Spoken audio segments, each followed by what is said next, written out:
bienvenue à l'exposition Bois au Colisée de Lambersart. Aujourd'hui, je vous présente le travail des artistes Thierry Teneul, Artimuse et Yannick Cléman.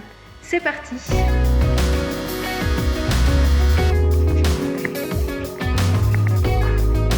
Ici, on est dans l'œuvre de Thierry Teneul qui s'appelle Le Bois Gourmand. Le bois gourmand, c'est à la fois une architecture et une sculpture. Une sculpture, on va pouvoir déambuler. Thierry a choisi d'exposer dans cette salle, parce que c'est une salle qui est au même niveau que le sol. C'est comme si on est dehors et dedans en même temps. Maintenant, je vous présente le travail d'Artimuse. Artimuse, c'est un collectif d'artistes. Ils sont deux, Mélie et Simon. Ils présentent un renard et une petite fille. C'est réalisé avec un matériau étonnant, c'est du bois de cagette. Ils vont récupérer des cagettes, enlever les morceaux de cagette et venir tout agrafer pour faire leur sculpture. Et en plus, ils ont choisi de la mettre au bout du bois de Thierry. On fait une balade et puis tout d'un coup, on rencontre une petite fille et un renard.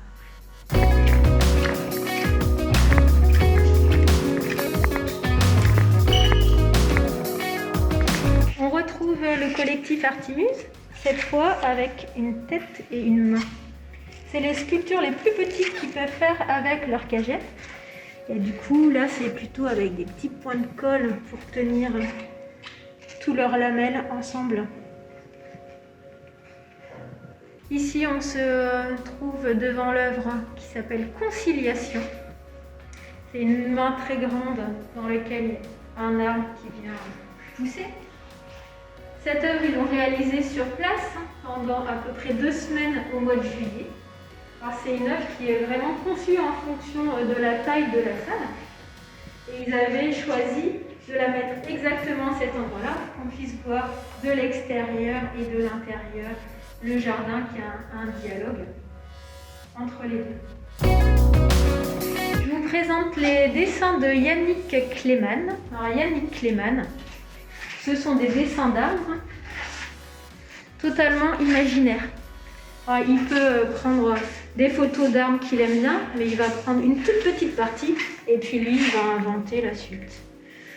Ce sont des dessins originaux qui sont réalisés entièrement à la main. Ceux-ci, ils sont réalisés avec un stylo bic. Alors, on voit la finesse et tout le temps qu'il a dû prendre pour dessiner. Donc il va utiliser soit le stylo bic et ici l'encre de Chine. Il aime bien le contraste entre le noir très intense de l'encre et le blanc de la feuille. Et il y a des petits personnages, on dirait qu'ils sont cachés dedans. Là, on a l'impression d'une cage thoracique, des petites têtes de mort. C'est des armes fantastiques, imaginaires. Dans une autre vidéo, je vous présenterai le travail de Claire Boucle, Hugues Housset et Scénocosme, en espérant que cette visite éclair vous donnera envie de revenir au Colisée quand il sera réouvert. À bientôt!